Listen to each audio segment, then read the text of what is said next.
Ladies and gentlemen, welcome back. It is time for the grand finals of ESL 1 New York.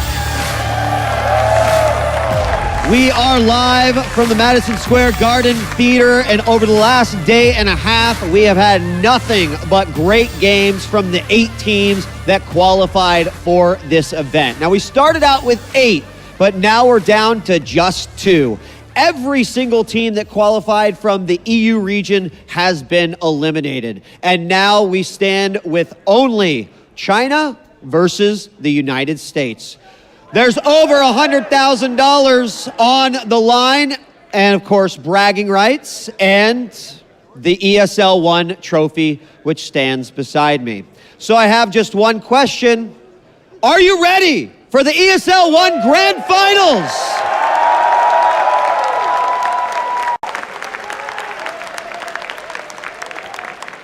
Let's introduce our teams. Now, I could probably say some really nice things about this team, but I feel like there's a better way to usher them into the stage. And I feel like you already know what you need to chant. USA! USA! Ladies and gentlemen, welcome your first grand finalist, Evil Geniuses!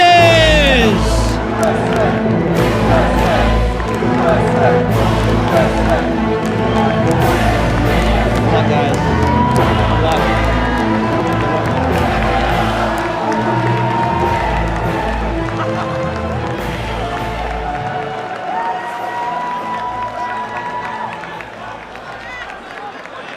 Their opponents, they beat the best team in China. They unlocked and deciphered Team Secret. Give a warm welcome to ViCi Gaming!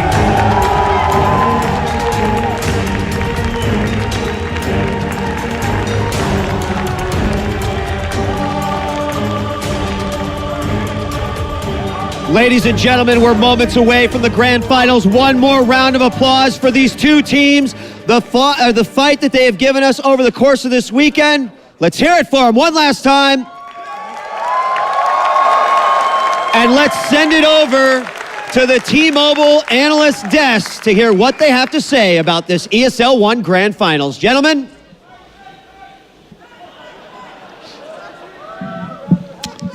Okay. Not sure. Interesting. Weird? No. No, I think you did just a great host. Yeah? Okay. I'm just, what was that all about? What were they swapping? Why are they swapping? It's customary. Right. Yeah. Customary in the US? Happens in every Dota tournament. Right. Oh, it's a Dota custom. Oh, yeah. I'm not aware of this. We all know about it. Ah, that's why then. You swap a player in the final? Absolutely. This sounds fantastic. It really is. We should roll this out to main sports. I agree. Brilliant idea. I love this. On a slightly more serious note, you can, of course, vote for your MVP. And if you haven't done so already, head over to facebook.com/ESLTV right now and vote for your player, for your MVP of ESL 1 New York. There is a list of players on there. Pick one and only one. And it can't be Malk, unfortunately. And we'll announce the winners at the end of the show. The grand final is moments away. Before we get there, though, we're going to catch up with ViCi Gaming, in particular, with a man called Black, and get his impressions of what he thinks of New York City. They've got the kill easily. A double kill for Black. He jumps in deep. A triple kill, bringing down Big Fat Daddy. And GG, ViCi Gaming will be our first team to go into the ESL 1 New York Grand Final. Being here in New York and playing on the stage is really, really awesome because you can see so many people when you play. You can hear the screams and cheers. So it's just really, really amazing. The first game versus Na'Vi, we had 2 games where we played really well and won pretty easily. But in one game we played really sloppy and we gave them too many kills. We fed them really hard and then we just lost. The semifinals were pretty easy because we got the draft that we wanted in both games. No other team ever gave that to us before. So we are actually really confident from the get-go. And then on top of that, all the players just played really, really well today. I wouldn't say we are the strongest team, so it's definitely going to be a very hard fight, no matter what team we face. I think we are ready, I'm ready, the team is ready, and the grand final can come.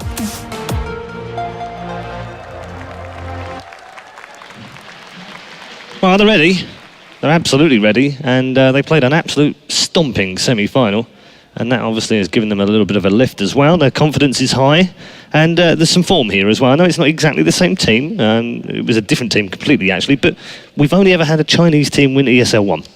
Yeah, I know this is only the second one, so bear with me here, but I'm just trying. And they are another Chinese team in the main. Last year in this similar tournament, although of smaller magnitude, EMS won. ViCi Gaming actually won back in December, I believe. So 2 of the players, FY and Fenrir, has been in this situation before. And of course, EG's been here before. Last time it didn't really pan out the way they wanted to. I believe one of the games was really painful. Yes. Yeah. So they're definitely looking to change that around. What do you guys assess? How do you assess VG over the last 2 days of what you've seen? Both the good and the bad. It feels. I mean, it's not the biggest scope of games, but it feels like they've been building up momentum. And today against Secret, they just looked unstoppable. Yeah, you heard in the interview, Black said he got the right draft. That's not the only thing they got right, though, was it, Ben? I mean, everyone's just been playing amazingly. And this team is just highly individually talented. And we have ISSIs playing ROTK and Black, who had big shoes to fill in replacing Siler. But, I mean, I'm very surprised with how well both of them have been meshing with the team. And usually it takes, like, a couple of months for teams, especially an international team, to mesh together this well. Okay, what do you think, sir? I haven't seen Black do a big mistake. Like, I can't recall a really big mistake from him, or even a slight, a small mistake actually. He's been so good during the whole tournament, and FY stepped up his game. We said today really he looks more like the old FY. Yeah. As for Fenrir, Super, and Ice, they've been incredibly strong. Cosmetically, Pyrian, where would you rate VG? Well, I'd like to speak analytically, just quickly. Oh, really? I think if you look at Black, I've always thought he was a great player, and most people understand that he's a wonderful farmer, he's a great player. I think he's in a team where he can rely on his teammates to such a degree that he feels comfortable. And if he's playing really, really well, part of that is knowing that he's got players around him who are just going to absolutely deliver the good. I had a funny story about Black. One game I was casting him, and I think he was on Old Mouse. He was Phantom Lancer, and oftentimes they just had to play 4 Protect 1 because that was the only way they could win. But there was this big team fight. He had drums and treads or something. It was still pretty early in the game, and it goes on for a minute. And they eventually come out on top. I think he's the only one living. And then he goes to neutral creeps. He doesn't use his drums during the whole entire fight, and then he uses his drums on neutrals. And I was like, I'm pretty sure that was on purpose too. But I was like, man, this guy really wants his GPM. Yeah, trolling his own teammates maybe. We are going to move on and talk about Evil Geniuses as well. Evil Geniuses had a man return. Of course, they were in the final at ESL 1 in Frankfurt, but they had a man missing, and that man was very important to the team. He's now back with the team, of course. Let's find out what his impressions are of playing in front of a home crowd. Can he actually get an additional kill? Goes in, wins the right-click man fight up against a Bat Rider. Now RTZ comes in. Eternal Envy delays the inevitable as GG is called, and Evil Geniuses will be the second team moving on to the finals. It's not often we get to play in American territory. We are an American team after all, other than the international. So we're really stoked to be here. We have a lot of American fans as well. So being able to play here is definitely an advantage for us. We love playing in front of American crowds. They go crazy for us, so it's a lot of fun. I think right now we've been playing a little sloppy. I mean, on Dire we've been having some problems as well, but I think we can win this for sure. I think we're definitely capable, but it's going to be a tough one, I think.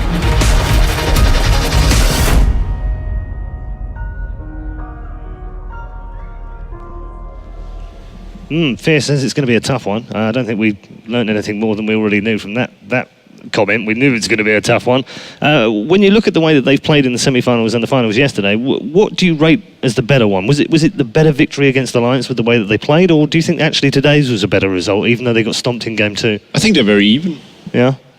I feel like the EG yesterday barely pulled through in one of the games, and then of course did a very remarkable win in the last one. So it feels to me as if in the third game, when it's the deciding and it's the back against the wall, they just deliver. And okay. I think they're gonna carry this into this game as well. The thing with EG is that when you face them, first of all you gotta try to be even with the draft. If you get outpicked, like we saw Alliance in game 3, the game's over from the get-go. You need to be really careful with your drafting. So that's the first big challenge for ViCi Gaming, to get a good draft versus EG, and then the game can start. Yeah. I mean, we've seen EG had a bad draft once out of 6 games, right? So it's okay. It happens. You know, it won't happen again. I'm pretty sure PPD will make sure that never happens again. But still, I think they will have really solid draft. Okay, Ben, what are your thoughts on AG? They seem to have unusual strats and unusual ways to deal with things that are very, very popular. Like Naga Siren's been a bane to many 6.82 games as well as Panda, and they've had ways to deal with it. Usually it's like, oh, Centaur ult and just bounce out, but they have like Overgrowth. They have these like super tanky strategies. They have Repel to just kill Naga while she's sleeping. And I don't know, PBD is just an innovator of solutions rather than strategies. And there's also one thing, they've been banning like very specific heroes. Yes, so they have, yeah. if you're EG now, he probably prepared. So will he ban the Sand King from FY, for example? I mean, they probably have something in mind. They banned the Rubik and the Enchantress versus Lions. They were banning Terrorblade and Draw Ranger versus Cloud9. They probably have something in the bag versus ViCi Gaming. Okay. I actually think all the bans are fairly obvious going into this matchup. I feel like the 4 bans need to be Terrorblade from EG's end of the Just going to write this down. Okay. TB, yeah. I'm going to stop you there, because we're going to get to picks and bans in a moment, but I need your predictions, because the plans are almost ready to go into the draft. Pyrion, I know you've been legendary at this, and I'm hoping that you stick to your guns in that you choose neither of these teams, so that you don't curse them. I don't want to curse either of them. I just want a good final. Perfect. I want great games, so Okay. zipping it. So we'll put that up on his. There we go. Get that fence out, baby. Ben? I'll say ViCi 2-1. Hang on, wait. That's changed, because didn't you say EG were going to win the whole thing yesterday? I said Oh, you said secret? Oh, Cloud9. Cloud9? Secret. So they're both. So basically all 8 teams. You'll just get this. Melk. I said... Originally I said ViCi Gaming, and then I changed to EG. Oh my goodness, here we go. I'm going to stick with EG, actually. Really? Yeah. Okay. I'm going to stick with EG. Yeah, I think you might have to. You may have played for them once or twice before. You might get lynched out of here if you don't support your own team. It's not related. Really? I have believe it no might be. bias. Okay, Seb. 2-1 EG. 2-1 EG. Okay. Well, I said EG from the very get-go, so it's all down to you, Ben. I'm afraid. I'm the only dissenter. Yeah, the only dissenter. And Syndrome is 5 out of 6, I understand, in the picks so far. What are you? I don't know. I got them all right for the quarterfinals. Right. We should I was really gonna get say, Synderen's prediction on this Syndrome one. can hear us. He will give us his prediction. Who do you when we- reckon's when going to we win get it, Synd? Hey. EG. He says he's 6 out of 6. He's 6 out of 6 and EG will win. I don't believe him, frankly. He must have got one wrong He somewhere didn't along guess the net line. scores. Yeah, He that's had a true. wrong Yeah, in let's that one. pull him up on the fact that he didn't get the scores right. That's the little thing that we can give him. Hopefully we'll get back into the draft any moment now for the grand final, but now we can continue on and talk about the draft and some of the picks and bands you expect to see. You're saying TB band. Who Yeah. else? I lost my train of thought. Death Prophet Okay. SK. DP. from ViCi Gaming. Razor. And Razor. All right, let's see. Razor from And EG. I haven't The said. Skywrath? I don't think Sand King is going to be the first 4 bands. Well, you don't have to ban Razor for EG. I thought you said can take SK. it first You pick. can just pick it, yeah. No, I didn't say SK. Okay. Oh, well. I said SK. Right, You so were- here we go. So it's exactly the 3 same out of 4 4, that we had in the yeah. semi-final between Cloud9 and EG. Exactly the same 4. Well, the draw band surprises me. So it's always the same for EG. There is once, if ViCi Gaming wants to have a chance at winning the game, they have to stop the early push from EG. It's always the same story. They get pushing heroes, they push 4 towers, 5 towers in the first 10 minutes, and nobody stops them. Has someone told them to hurry up? No, I think they just know what they want. This might be the very fastest draft that we've ever had. I think the first 6 bands and the first 2 picks each tend to be fairly well formed in your mind by now.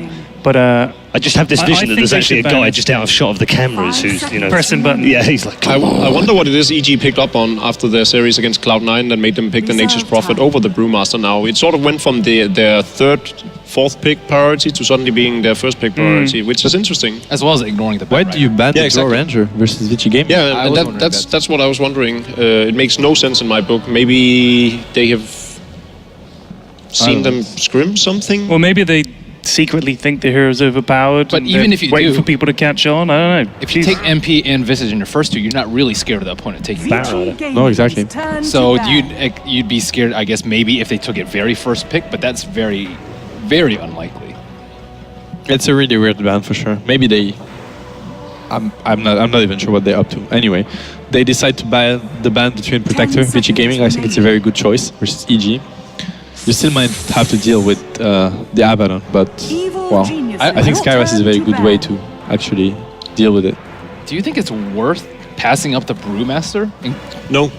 I don't think so either. I'm sure PPD has a plan for why he lets them have Brewmaster, because there's no way he didn't expect it to happen. He must have seen it coming. Well, he actually mentioned that he likes Treant Protector versus Brewmaster during the interview, but unfortunately that's a ban. Yeah. Yeah, and if you watch the last series, you would ban it out. And you can see ViCi Gaming is on to Evil Genius's push lineups, because they ban out the Venomancer that we've seen Fear farm up on. However, they already have the Visits that Fear's also been playing on in the farming position. They could easily pick Jakiro. That's a second phase Sand King ban. Pretty... I mean, makes a lot of sense. Yeah, we've seen FY's Sand King has been incredible, so everything is fairly reasonable aside from that Drow Ranger. And giving away Brew. Yeah. But they still didn't reveal anything. I mean, they could go for... we haven't seen Zai play this Visage, but he could also play it, right? I mean, it doesn't have to be Fear on a position 1 Visage. Although they use that a lot, so... everything's open right now for EG, and this pick is going to be very important. Okay. It's the second time they get the Witch Doctor versus the Panda, and that's also something PPD said. He was like, we get the Cask versus versus Panda's Ultimate, the Overgrowth, So you don't have the option to get the Treant right now, and if you're PPD, you have a fondness of playing Treant, Abaddon, and now also Omni Knight. Are you going to take either Abaddon or Omni Knight, or are you going to go for something entirely different? The thing is that before they actually had to pick the Treant Protector, we were calling Spectre for EG as a 4th pick against Cloud9. And Cloud9 just picked Spectre exactly at this point. They got Skyras, Panda, and then they picked Spectre, and we were assessing it was a deny pick. For they wanted to steal it from EG. So I still think that Spectre is a very, very good pick for EG right now. If ViCi Gaming doesn't grab it. I don't know. I think EG can still transition into a push. I mean, Lycan is still in the book, yeah. Yeah, they have NP, Visage, and Witch Doctor all offer a decent amount to pushes. I am pretty sure ViCi Gaming knows that EG's main strength is that they get all the first towers uncontested. They just get 4 towers, and then the game is so easy because you get a boost of gold on every hero. They get mech, they get 4 staffs, dagger, whatever they need to actually fight, and then the teams actually decide to fight them. But it's already too late. I mean, Arteezy has the mech, and then the fight is suddenly so hard. So I'm pretty sure ViCi Gaming with that Panda and probably an early blink on super mid will be looking to take fights early on, and that's going to slow EG down. So they need to be careful. I don't think going all in push will work. They done this they have been doing this for like 5 or 6 games. I think it's a trap from ViCi. I wouldn't go for all in push if I was. Is it a trap from ViCi or is it a trap from EG? Because I think it's one from ViCi. Because we discussed what are they going to do versus Brewmaster, and they gave it away, and they clearly could have banned it as opposed to their Drow Ranger. Okay, so maybe they. Okay, yeah. Maybe we don't know. It could be either way. What I'm thinking here is that regardless of what's happening, either be it Lycan or Spectre in the EG lineup, I think Timbersaw here, especially with how Ice has been playing it, is a great pick. I mean, it's terrific against the Nature's Prophet. Visits and Witch Doctor doesn't really offer much to hold it down either, unless you're very lucky with the Paralyzing Casks.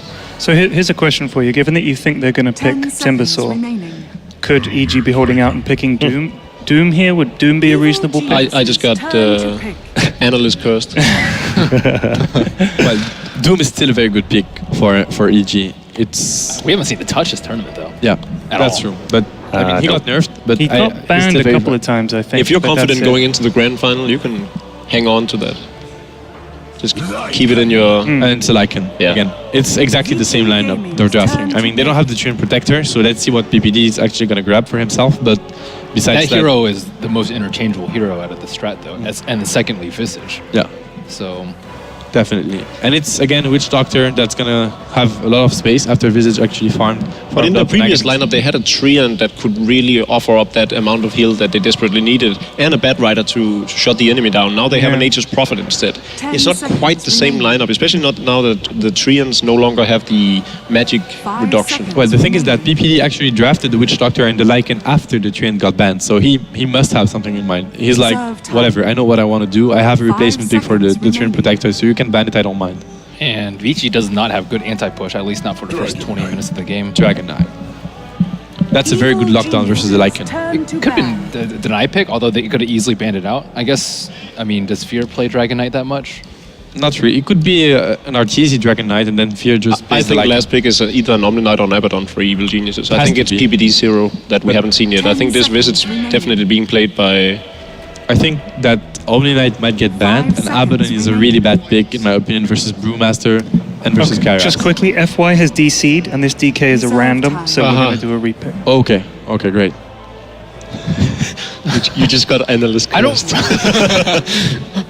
don't really think that Abaddon or actually Abaddon would be okay, but I don't think Omni Knight would be that great of a pick here.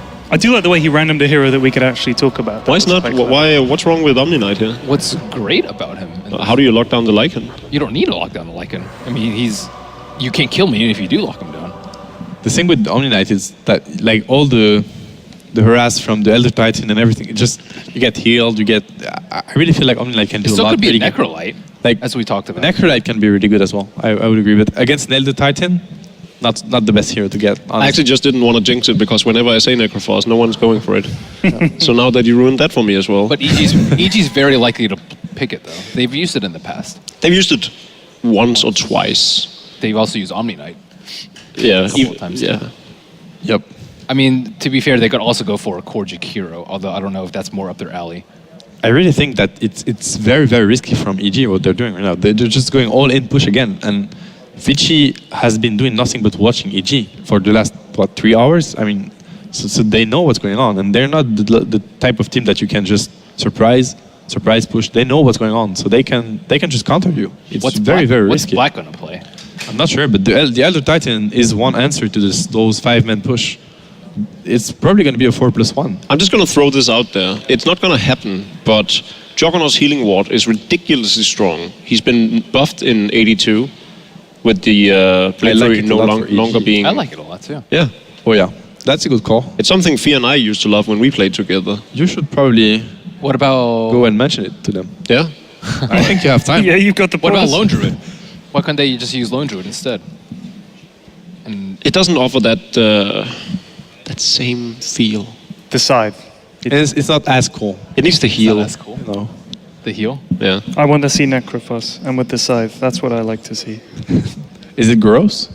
Who? Necrophos? Yeah. Disgusting. Depends what he's working with, but he can be pretty flippant. Is there any gross. way they can shift their Okay. strat away from a heavy push into anything else? I think they can. They have a Visage, a Prophet, and a Lycan. You can just split push with those lineups. Like I mean, that's the beauty with a lot of these push strategies, that oftentimes you also have the superior late game. And we've seen EG actually transition really well in day one with those. They had THD and I don't remember the other heroes, and just suddenly Dagger, Yule Scepter, and just full ganking. Full ganking mode versus it was Alliance trying to go for a split push oriented style. So I think they know what's going on. They're just gonna try it. And if it doesn't work, they probably have a backup plan. I hope so for them at least. The only weakness of their lineup right now is that they have nothing to catch people. Witch Doctor is okay when you push, but you're not gonna catch a Panda with a Dagger with a They have no way to cast. stop a Panda. No, they can't. They have to deal with it. That's why they got the healing from Witch Doctor, in my opinion. I was thinking Faceless Void might fit reasonably well. It will give him a chance to catch people. Goes well with Witch Doctor. For ViCi? For EG? EG. It's not great with Lycanthrope. The reason none of us really believes in the fact that they would go for a one position right now that could offer any kind of lockdown is just because we've seen EG play these kinds of lineups in the past where they do a core visits. Yeah. So with that in mind, for most other teams, it would be very apparent that both Visits and Witch Doctor were the support heroes. Yeah. But it's just not something that EG believes in. Although They have run it before. Yeah, well, I fully agree with Pyrian and also you guys saying Doombringer earlier. I feel both of those heroes would offer a lot. Doom by no means is bad for pushing either. He offers up a creep aura. He's a big tank. He can, just go in there and doom a target, and that is effectively a 4 and 5. So I'm not against it. I just don't think it'll happen when it's EG. Yeah. It can also be a Zai, Nature's Prophet. They've done it. Nature's Prophet and Visage, safe lane, and then play Witch Doctor +1. So we might be looking at a Universe hero. It could also happen, depending on what they get for Black. If they get something very greedy, they can always decide to double lane it off lane and try to slow down they pick Black's farm. Black's hero last? They might. So that's why. And since they are first pick, last pick, then it's probably hard for EG to actually counter it. What do you think would be a good hero here for Black? It's hard to say. Pretty much any. I don't remember all the bans. I think Morphling's banned. I am almost sure it is. Else Morphling is a really good hero against EG's lineup, in my opinion. They have no silence, they have no reliable stuns, no hexes. They have only just damage over time, and Morphling is really good versus that. Yes, but it's not good in the sense that they need to stop the push at some point. I think Morphling's okay. When you get an Ethereal Blade versus those heroes, whenever they show up, just... But we're talking about a very early push with Furion and Lycanthrope and Wishhugger. They have Titan and Dagger Brew. I think it's enough to stop the pushes, or to get decent trades. I think I saw some tomato sauce on the front of Arteezy's top there. You did? Yeah, I think I did. He's been eating pizza. That could be a pre-match strat. Yeah. Yeah. That definitely says something about the draft, which we're going to try to analyze. Ask Helmut Dominator to get as many tomatoes as possible. All right. It'll be a cheesy strat. Chen pick.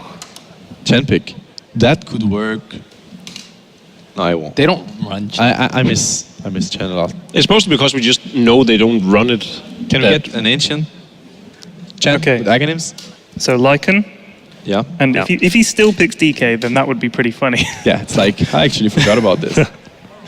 So we're looking at probably Black heroes or FYs. Yeah. So Morphling isn't banned, so I'm going to go with that one. If they had one more heal, I would have said AA would have been a pretty good pick. Oh. Ember Spirit. Okay, and that's... Who plays Ember Spirit? I think that's Black. Or Super. I think Black can play Brewmaster as well, and it might be an Ember Spirit versus Lycan. I think Lycan gets destroyed by Ember Spirit one-on-one. The only thing is that given that Black's been playing so well as your hard farming one guy, why would you then move him onto more of a kind of like action-y? Just because you don't want to lose a game. Maybe he's as good as playing maybe. a Brewmaster. It's just, I'm not sure about this, but Ember versus Lycan mid, anyone knows. I do think that Ember destroys the Lycan. Well, Brewmaster also has the advantages against the Lycan, so it's not like they desperately need to put up the Ember against him. It was actually quite fair, quite even, when we had Fada versus Arteezy.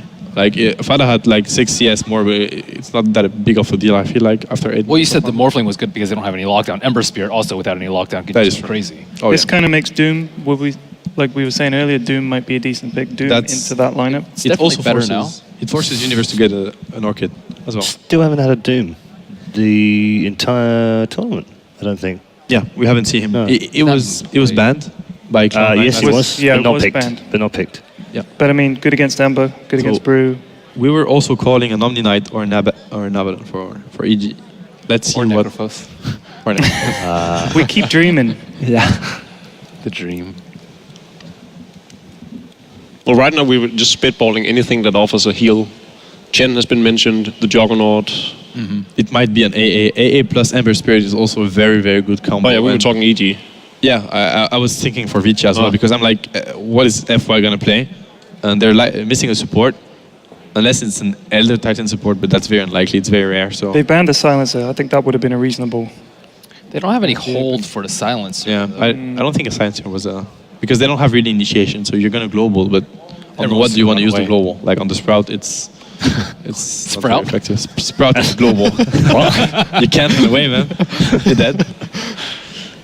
I never did like Sprout. Something like a Roman ganking support lion or something like that, maybe. For ViCi? Yeah. No, for EG here. Well, If you're going to put Visage in more of a farming spot, it's still up to them whether they want to, but I think they need some sort of like like a lion or something would be nice too. Enigma. I said lion. You said lion? I just said lion. Lion Rasta. Why don't they go with Rasta? Rasta used to be a very popular pick, offers more push, gets I love save over Rasta. Sprue and Ember. Yeah. But I think it'd be a little bit better than the alternative. I like the Enigma. Enigma all the way, in my opinion. I think it's really good versus Panda. You just black hole on the Panda ultimate. You don't need the black hole to actually win the fight. It's just, deny the aggression coming out of the blink But clap. you can also go with other heroes like Centaur or Centaur could be Naga good. Siren support. There's other options besides using a black hole for that. But although Enigma does offer a lot more push. I agree. Drum roll, please. Omni Knight. Necrophos. Place your bets. I think Rasta would be a decent pick. I do. Well, they have many options, according to us. But they're all in effort for the same strategy, which Yes. is pushing. Beastmaster. Beastmaster. Okie dokie. So glad we brought up Yeah, we definitely 20 brought that one different up. options and never ever touched upon the Beastmaster, which such a offers good the hero. knockdown and still has good pushability. It's such a good hero. PPD knows, that's what it is. That's why he's drafting for EG and we're not, right? And we're sitting here every backstage. single time. We would be drafting if we were as smart as him. So it's a very good hero, the Beastmaster, especially versus the Ember Spirit. Now he has to be careful, super, on that hero. Final pick. I still don't. I mean, Beastmaster is decent, but he doesn't have that much range on his ultimate, and it still has a cast time much longer than the almost instant hexes of some of the other heroes. So, and it's a very long cooldown too. You're not going to be able to cast it twice in a fight, at least well into the game, maybe when you get your Ags. But his aura does offer a lot. I think AA is still okay. Lich. Okay. I think the Beastmaster and the Lycan combined is pretty strong. I think that's what they're going for. Universe there. That's a Beastmaster? really strong aura. Okay, thank you very much, gentlemen. It is time, ladies and gentlemen, for the grand final. Game 1, ViCi Gaming versus Evil Geniuses. Thank you very much, Paul. Yes, we are here to do your grand final. Myself, Toby1, joined by Synderen, and we got to cast the first game of the entire event. Now we come back together again for the grand final. Yeah, and this should be an amazing matchup. I feel like, as has been talked about on the panel quite a bit, these two teams, I feel like this is the ideal final for the tournament. With how the teams have been playing throughout the event, with how they've been adapting and how they've been winning their games, I think it's completely fair to say that these are the two best teams at the event. So I guess the way the brackets turned out in that regard was pretty representative. It wasn't that, for example, ViCi Gaming knocked out who you could have say should have, in quotation marks, been in the finals. I feel like we've got the right grand final here. So I'm really excited to see what's going to go down in this game. We've got one new pick, or actually two new picks in this game, as they talked about, the Beastmaster and Ember Spirit making their first appearances in the tournament so far. And one thing I want to talk about really briefly before we get into the actual action here is, as far as ViCi Gaming's lanes go, is this the first Lich pick of the tournament? Is this the second one? It might be the second one, I guess. I think ViCi might have run it once before. It's the first one that's coming to my mind right now. It's two very different styles, is what I was getting at. EG is trying to play very early/mid game oriented heavy push, whereas ViCi Gaming is playing lane control and mid game control. And should this one go late, I think I favor ViCi Gaming. Yeah. Ember Spirit with Elder Titan is absolutely disgusting in late game. It's also wonderful up against heroes like Lycan, because that was one thing too, which, like, okay, you think about the control. I know the panel were talking about this before as well. It's like, okay, well, EG are going to have some push power, but who have they really got to control the Ember Spirit? And the Roar is kind of the only thing they've got for now. But when you think about it, who can really control the Ember Spirit jumping around? And if you put everything into him, then the Brewmaster Philly also moves around and pops up his own ultimate. So with the Ember Spirit in the front lines bouncing himself around, the split push is going to be insane. Heroes like Nature's Prophet, heroes like Lycan, they can't really move across the map like they would have liked to in the past. And with an extra little bit of crit damage coming up into Super, which you would expect in a late game Ember Spirit, the Familiars won't do as much work as they would really like either. And Skywrath Mage, he's always got this ability to catch up different heroes here and there. The Lich Ultimate is a very big deterrent to drag people away. But if the Brewmaster's keeping everyone stunned up, Bliss keeping them frosted up, and the ET is able to get his stomp off and the splitter off, this whole combo of ViCi Gaming can be absolutely brutal against the EG lineup. And EG are doing something very uncharacteristic for them in this game. They're actually playing Zai solo mid. So I don't think I've seen EG doing this for a very long time, where they put him in a core position. He is definitely a capable solo player. He kind of got famous at first for playing the offlane role, which we've got Universe playing on the Nature's Prophet this game, and that leaves Fear to be playing support this game with on his Visage in the bot lane together with PPD's Witch Doctor and Arteezy on the Lycan. I'm curious to see how this pans out. I think it's a great call from EG to not put the Lycan mid in this Universe, game, because he would have been getting absolute nothing. Universe to be really careful. He was actually pushing the limit a hell of a lot before in the earlier games today with this too. Just this off-lane Nature's Prophet living life on the edge. Yeah, and it is kind of a scary lane. It's not that difficult for him to play up against this lane until FY reaches level 2, but then all hell is going to break loose. If he gets hit by Concussive Shot and Brewmaster gets in for the clap, Black, even starting with a Quelling Blade on his safe lane Brewmaster, is going to be able to farm easily and break through the Sprout if Universe will try to go for a defensive play with that. But yeah, so far so good for Universe in that offlane, to be honest. I think he was expecting to have a harder time up here than he has so far, level 2.5 at this point, and even bothering FY quite a bit here. Yeah, he's actually managed to get through all of his health consumables, so there's not really much left from that. I also want to flag a different lane too, and maybe the reason too why we saw Zai come to this middle lane, they just realized there's not that much to play around with here in the mid lane. When you're going up against a Lich as well as an Ember, it's too easy to go for a kill. I should Ember disconnect out, that's why he's halfway up the ramp in the mid lane right now, so he's a little bit out of position. But just a little bit. Zai can't really do anything about this anyway. He doesn't have a ball available, he's got one level up in axes and no bottle charges. Yeah, he could actually almost kill him here. But for me, I think they looked at the middle lane and said, okay, we're not going to win with a Lycan here in the middle lane, so we can't run our TZ there. So let's just throw someone who we know can pull a little bit of farm. If he needs to, he can stack the Ancient, so even then he can catch up a little bit later on. And that's the primary thing probably for Zai. Get him to the point where he's got the ball or Soul Ring, or in this case it's actually be a bottle, and then you just farm up the Ancients. Then you can rotate Fear towards the middle lane when you feel you might have a couple more levels and be able to tank it up. Or when Lycan is capable of also rotating out. So the lane switch is probably going to be coming around that 5 to 6 minute mark. Just when Ember Spirit's also probably considering roaming around a little bit, maybe being involved in a gank if you can find an action rune. Yeah, and as far as the Beastmaster goes, like the lane itself is really difficult for him, but he does, in a way, have one thing going for him that he didn't used to. This is 6/8-2, so composite damage type is gone. And because of that, Beastmaster's axes are now actually strictly physical, which means he hits through the Flame Guard and hits really hard. These axes got buffed, and Super has 1 armor on the Ember, which is why I'm saying he could have pretty much killed him here. Of course, he's going to let him go because it was a disconnect, right? But it's something for Super to keep in mind in the lane that when this Beastmaster reaches level 6, his damage output against Super is incredibly high. Any hero can gank that mid lane and kill him off. And since they're running a dual lane here, Zai will be level 6 before Super. So there's definitely potential here for EG to go for a rotation at that point.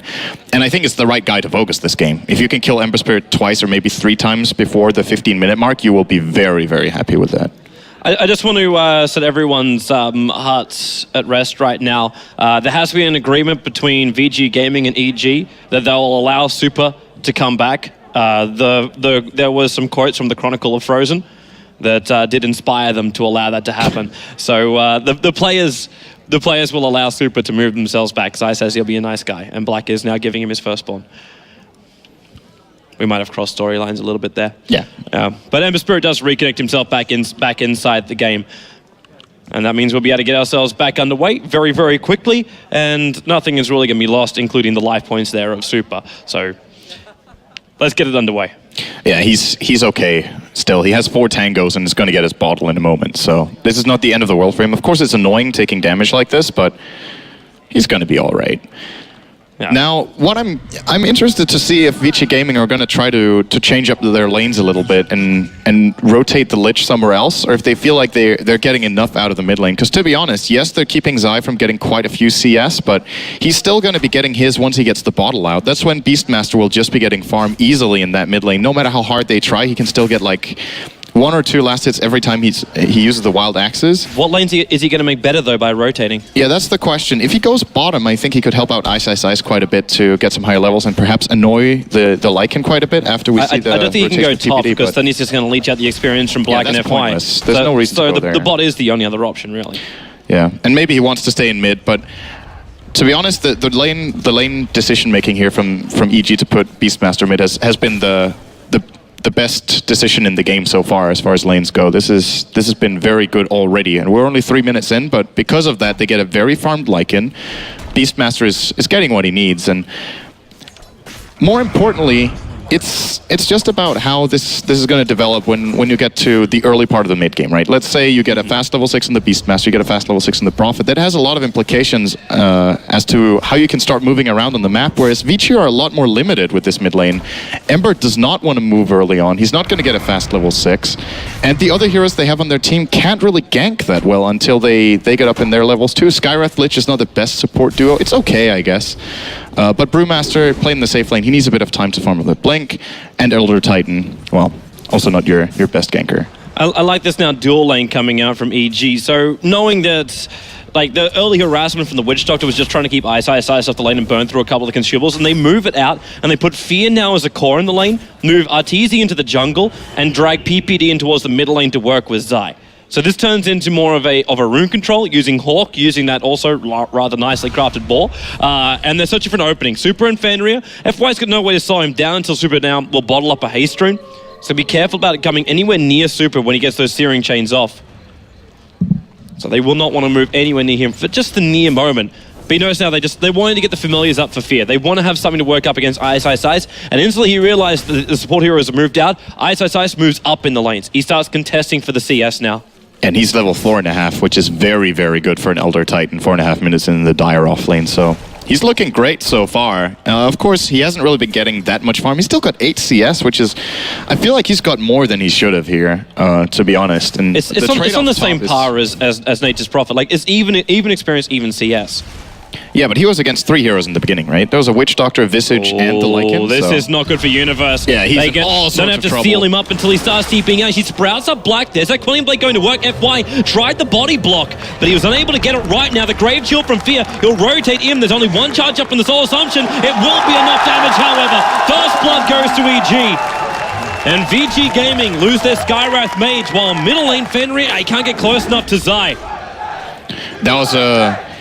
That was a kill that really shouldn't have happened, to be honest. I think Black forgot which hotkey he had the Quelling Blade on, or he couldn't find the right tree, because it took him a very long time to get out of that sprout, and because of that, he couldn't catch up to the clap, and EG immediately realized that they have counterplay potential here, porting in Fear and getting that kill. Only with 2 charges in the Soul Assumption, that's a really cheap and good kill to get here that is going to help them a lot, because now Universe is level 5, and potentially they could be playing Fear a little bit here in the top lane, maybe let him get some solo XP. No, they're going to put Universe up there again. So Fear will be rotating back, and him getting that kill also puts him close to level 5, which we didn't talk too much about his level 6. We were focusing mainly on Prophet and Beastmaster, but the Visage, just even more global potential and easy pickings when they start getting that rolling.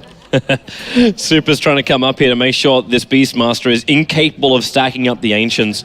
They're actually rather vigilant about this, considering they don't have an Observer Ward up on the hill. They've only got the Observer Ward that's sitting in this middle lane, watching whoever's on the higher ground on the other side of the river. So very, very defensive warding coming out from ViCi. And it looks like it might potentially be Super who reaches level 6 first in this mid lane. They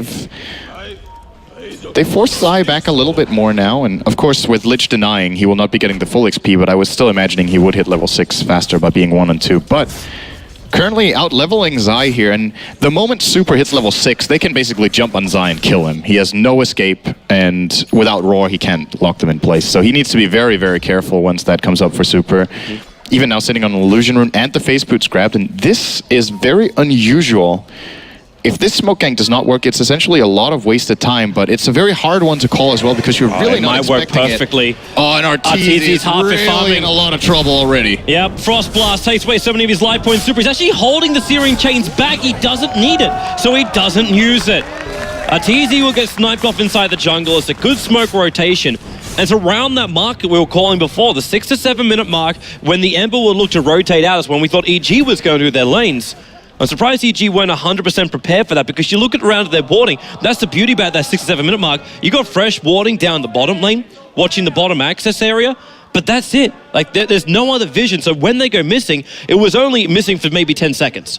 It was a very quick move here from ViCi Gaming, which is why Zai didn't get to call it in time. I think they got the right timing with when the lane was pushed out, so they could as well just be standing in the fog waiting for the next creep wave or whatever, but very swift move here coming in from ViCi Gaming, and it's going to net Super is level 6, so potentially they'll be looking to maybe even kill off the Lycan again, because he's definitely their priority target. If they can hold down Arteezy here, that would be really, really good for them. And Ember Spirit, one of the really good heroes at doing it. Even though Lycan is very fast with the 650 move speed and shapeshift, Ember is one of the heroes who can actually catch up to him with the Fire Remnant.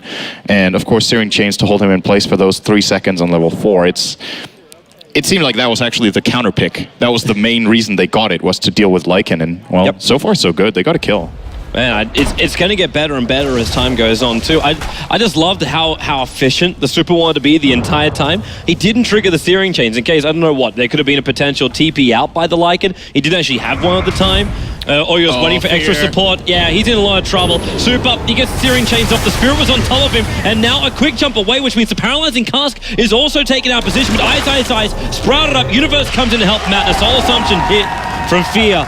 We'll be able to get a rebuttal kill onto that bottom lane. And Universe is just so fast on these rotations. If you don't get the kill immediately, you know Prophet's going to reinforce and make the counterplay. So if they're going for a kill like that, it's not the right heroes to do it with. They need more burst. Elder Titan and Ember Spirit is about... it's not burst damage, it's just more damage over time, kind of, especially early game for the Ember Spirit. He becomes a burster later on, but Zai, they would have needed a Lich there for that kill. He had no vision of the Invis rune that was being picked up by Super. And because of this, he's playing very defensive, realizing that Lich is the man farming at the mid lane now, up to level 7. In fact, the Lich is out-leveling the Ember Spirit at the moment, because he started soaking up everything in the mid. So I don't know if he's purposefully taking damage, but Super, there's your Searing Chains. They may even commit Chain Frost to this one, if they can, but the hold just not long enough for him. A very nice awareness here from Zai to not... if he would have gone forward another 200 range, he would have died there. Lich would have caught up, got Frost Blast, and that's his death, so... Super ran out of patience, basically. He can't just stand around there for a full minute and not get farmed, so tried to go for it, is now back to farming. Actually, check out where EG is moving. Speaking about farm, it's currently getting a little bit clogged up for EG. They brought Universe back up to the top lane, now the creep wave comes close to the wave, but ViCi Gaming have left FY just sitting up here on the top lane, farming up this Skywrath Mage, getting him to level 6. Fanray has already got all the farm in the world that he requires. Kills will allow him to probably build the mech in step. The Blink Dagger's already over on the Brewmaster pre-10-minute mark, so they're looking for a kill with him. Super's got a large amount of money, but still needs a while to go before he hits at the Battle Fury. But a lot of levels are very nicely spread across the VG Gaming lineup at the moment, where EG, they brought 4 heroes down to the bottom lane to deal with Ice, who just backed up. So it wastes a lot of rotation time there of EG. And maybe, well, VG Gaming, Black, the smoke's going to trigger. Jump out, Universe. Well, the CP support coming in right now. It's coming in from the Beastmaster. Universe, Wrath of Nature. They have enough damage. The Raw goes on Fenrir. Remember, he does have this Lich ult with a bouncing cast to make it impossible for him to get it off in time. It just keeps bouncing back. Black, double stomp to Super. He's coming in to help out his teammate. The Searing Chain, it catches, not actually only catches PPD. It didn't catch out Zai, so Zai gets in front of Super. He wants to spirit himself away from the Familiars. They're already in position. The drop down by the Familiars. Fear in the perfect position. Zai sticks around. He's the one to get the kill. And they go 5-2 while Ice in the bottom lane. TP's out. That damage from Arteezy really, really high, but unable to get the kill. But EG definitely coming out on top, and now they go for FY as well. Universe TP's in. They just want to keep this momentum going. The Mystic Flare will drop Universe a large amount of damage. FY, he's got Norb in 2 seconds, but 2 seconds is too long away. Fenrir will come in and get a revenge kill on the Prophet. And Black, Blink Dagger's off cooldown. But there's a haste rune in Zai. He knows clapping him has absolutely no effect. The only one he could have a crack for is PPD. But while all this is going on... Pursuit. This is going to take a long time now. He's going to give up now. Yeah, he can't do it. But the bottom lane, Super's looking at Arteezy. He'll need a Spirit to jump and chase him down right now. In fact, he's going to use 3 of them to try and catch up to an Arteezy. Just TP's out. The other Titans picked up the Visage. Looks like the Spirit got down to him in time. So they do lose Fear on the bottom lane. But it was a quick TP out for Arteezy, and he's probably the major man they have to keep alive there, even though Fear is meant to be playing a semi-core. I like to see Super using 3 spirits there just because it's showing that he's frustrated with how the previous ganks have failed because they didn't burst targets fast enough. So now he's like, you know what, I'm going to throw 3 remnants on top of this Visage and just jump for it. So going for the full burst damage here. And I think it's the right way to play these ganks. When there's so much counterplay potential from EG, you have to bring them down immediately. And even though in that particular scenario he actually didn't need to do it, it shows that he has the right approach to how to deal with the problem they've had so far. Well, if those spirits do hit, then yes, there will be some nice damage. And initially, though, I think he just made the best of a bad situation. He realized he couldn't really stop the Lycan properly, so he just went for the target he knew he could kill, which was, in this case, the Visage. Now, in the mid lane, he is facing up a little bit against Arteezy here. Arteezy is just forcing him away with these wolves with the Vlads on. That's one thing Flame Guard can't protect you against. And it's kind of these 2 heroes. I recall casting a game not too long ago with, it was as a matter of fact, I think, yeah, it was a game with a Lycan against an Ember Spirit where Ember Spirit was getting extremely far. They break from both sides. The roll will come out. The story, the slow, but the Wrath of Nature. Big amount of damage coming in. The Familiars, they actually bounce it up, and the Lich Holder goes over to the Ogres. It's not going to come back again. Zai try and bottle up and get away here. Prophet was about to see, and in comes Super. No side of fit, so he can't get up the hill. Ice right behind him. Universe trying to body block up Super. The Spirits are still going down. Zai running away from Black. He gets the clap off. The kill will go their way. 1-for-1 trade of PPD TPing out. There's too much much damage on him though. He will not be able to escape in time. The Brewmaster split's already gone too. Universe getting out of here. There's a beastic chance to get himself in to the tier 2 tower range. There's your extra stun. Super right in his tail. They will take the extra kills. TPs are coming back in from Arteezy. He'll end up cancelling it though, as he looks like he got silenced up. FY is going to stop him. And Arteezy will just bail out of here. But Fear, he's sticking on the back of Black. There's no mana on him. Super thinks maybe he can have a crack. First familiar drop down and the second. Just making sure there's a lot more space. ISIS wants to play for this, but they can see him coming in with the obs. Yeah, we're starting to reach the point for ViCi Gaming when their lineup starts becoming very, very potent. Now that they have level 4 Natural Order and Astral Spirit on Ice. If they get a fight with the Brewmaster split on top of the Astral Spirit, I don't think EG stands a chance in a 5-on-5 engagement right now. So they need to try to play it a little bit smarter, getting pickoffs around the map and trying to still get off their good counter initiations that they've had so far, but try to avoid the full-on 5-man fight where if that happens, all right, cut your losses, lose a hero and try to push a tower instead, which is what their lineup is really, really good at. And yeah, for that fight, ViCi Gaming definitely got quite a bit out of that. They're doing some dewarding right now, EG, using the Hawk to watch exactly where ViCi Gaming is moving around. And this is a major problem for VG. It's not so they got someone like a Batrider that give them the flying vision to find this Hawk all the time. And the Lycan Wolves, they're just forcing these tier 1 towers down. They can see him. One of the familiars will also drop, but Visage takes out the tower anyway. And top lane Universe, they're being poked and prodded on every single side VG Gaming. They'll TP up right now, Super, and Universe, Searing Chain is going to go off. Universe can be stuck here. He does have one Spirit, but now Universe, another TP. Can he get it off in time? No, he can't. Sleight of Fist comes in for the last point of damage. And there's a solo kill going the way of the Ember Spirit. Very well played by Super here, taking the time to reposition himself to maximize the chance that the Searing Chains do hit Universe. Universe is trying to stick around inside the creep wave with a couple of Treants as well, I think. And just playing the chance game there. If the Searing Chains don't hit, he easily gets away, but I think Super, where he was standing when he used Chains, I am pretty sure there was only 2 targets, if not maybe 3, but very, very nicely done here, securing that kill. There's one thing happening in this game, though, that we haven't talked enough about. I think Arteezy is really out farming the side of ViCi. But look what he's using his money for. He's actually used it to pick up a Hyperstone. Even before he thinks about his BKB in this, it's not so he's got an Omni Knight to protect him in this game. And he doesn't even get the plate mail to start with either. So he's just increasing the attack speed as the primary thing. So we assume AC? Against Cloud9 earlier today, he did go for Vlad's into AC, and then they did Roche in like 2 seconds with the Visage medallion as well.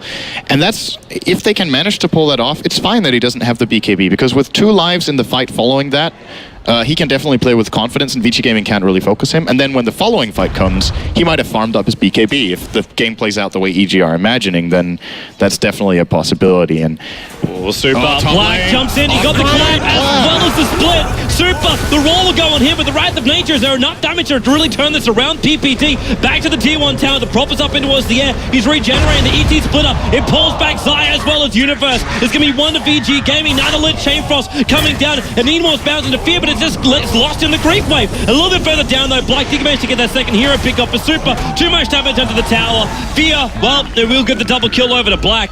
PBD is here, but not enough match. Yes, that's not for a death ward if he uses the 1 charges, which he will do so.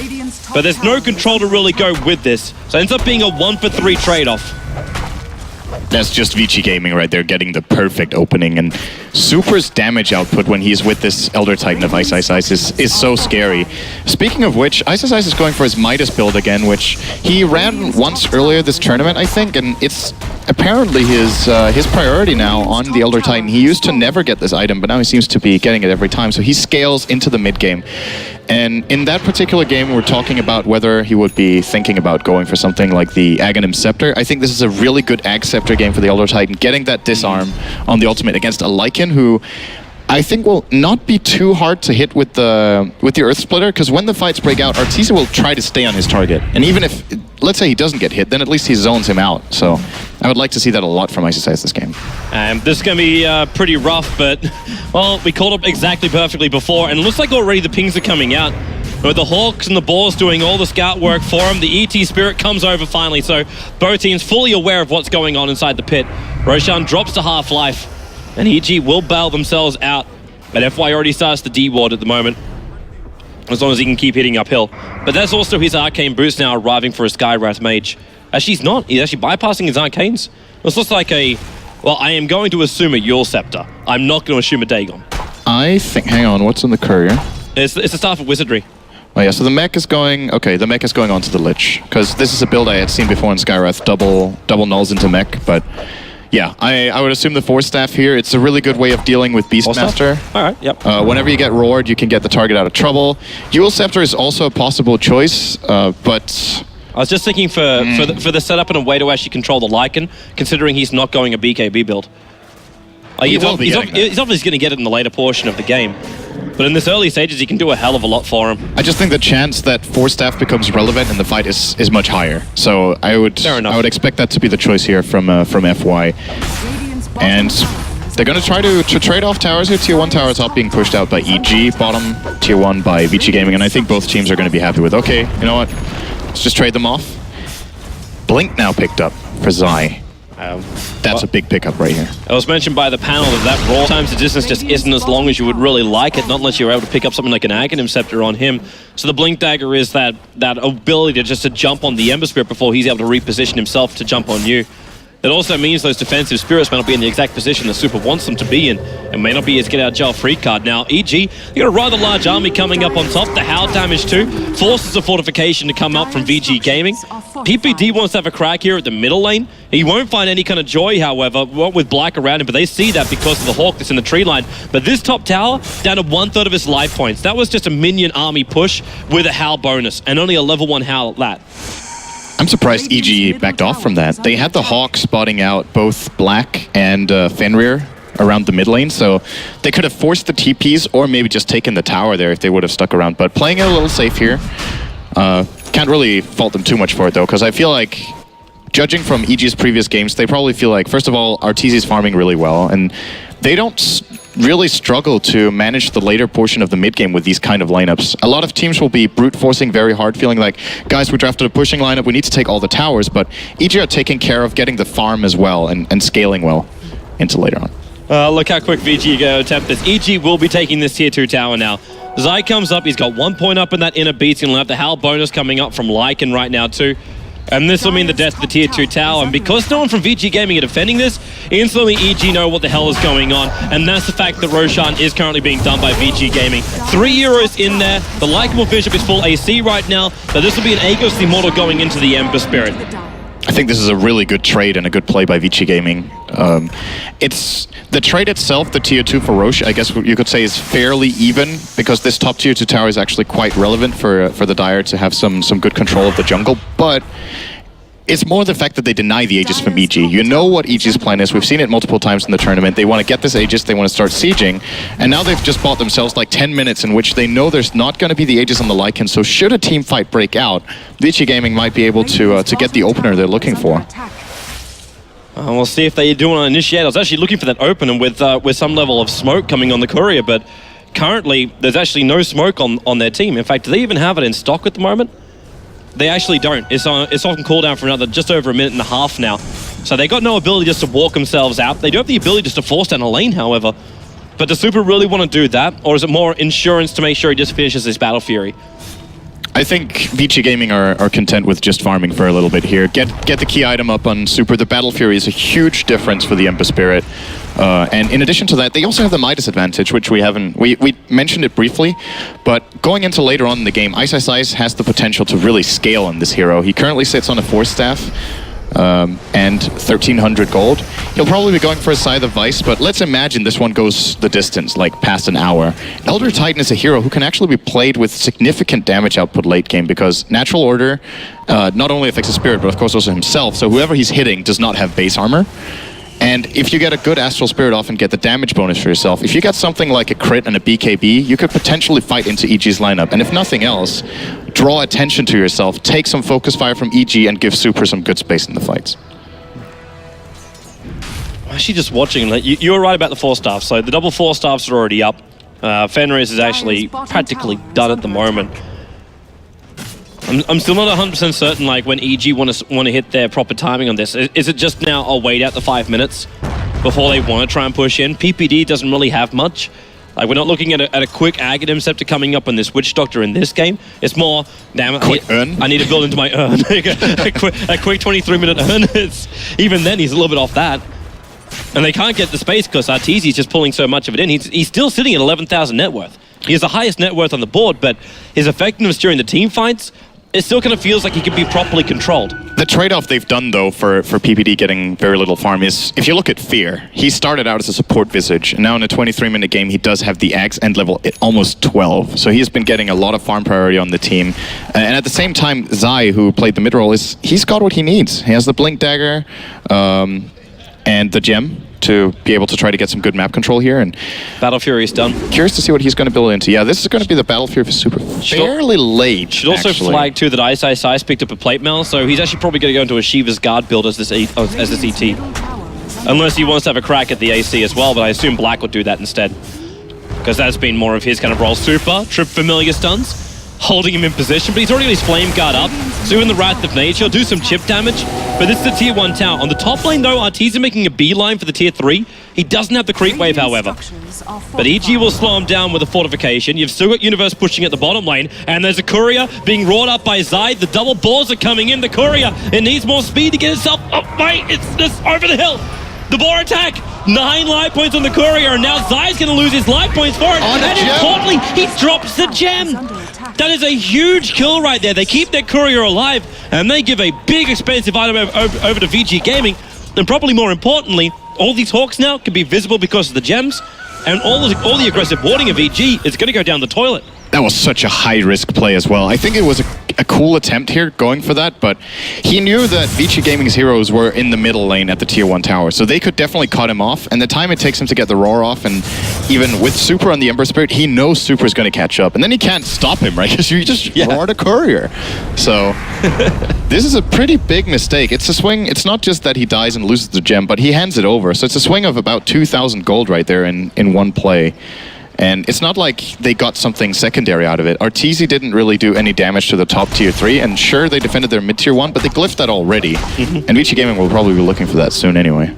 Do you actually think here with Arteezy, like I know we were flagging the BKB as well, but with the new timings, if you're really thinking maybe this game does just go really late, should you try and go into something more like a Necro Book? Try and get at least a lane advantage and then go into your late game BKB. Oh, Universe, they're going Black, the Roar. It comes in from Zai. Universe, he has the Orchid, so Black, he can't split out this one. And the Orchid bonus damage, is it going to be enough? No, it's not. The Boar is slowing him down, but he is well away to safety. Yeah, there's not enough damage between them just yet. When Universe gets the Hex, that one is an easy kill, but... He's had enough of this ball. It's just slowed him down way too much. Oh, man. Super in that short period of time, though, since he picked up his Battle Fury, he's already up to 2,000 gold on this Ember. The money is going to start streaming in for this Ember Spirit. And we know Super has done this. Seen it time and time again with his Ember Spirit. And as we talked about earlier, it is a good Ember Spirit game. Now, EG are doing what they can to itemize against him, of course, with the Orchid on the Prophet and building into the Hex. Primal Raw will be the key ability if they can get it off on Super, but apart from that... You saw they committed both of those to the Brewmaster and they still couldn't kill him off. Yeah. What's their chance up against an Ember Spirit? They have really good chances with Lycan next to them. I think he's going to die. That's true. He's really going to die if Lycan's true. there. But do you really want to commit 3 heroes every single time? Try and find 2 heroes who are going to be on opposite sides of the map pushing? But I mean, even then, actually, if Super turns around before he gets roared, he could get double force staffed. I think that was one of the best counters. Beastmaster used to be really popular at one point, and teams just started picking up dual force staff on their team, and whenever someone got roared, you just pushed him out. You reset, and then you went in, and there was no roar available. Black's got to slow down here. I know he's having a scatter. Maybe he's not, because they actually split themselves up.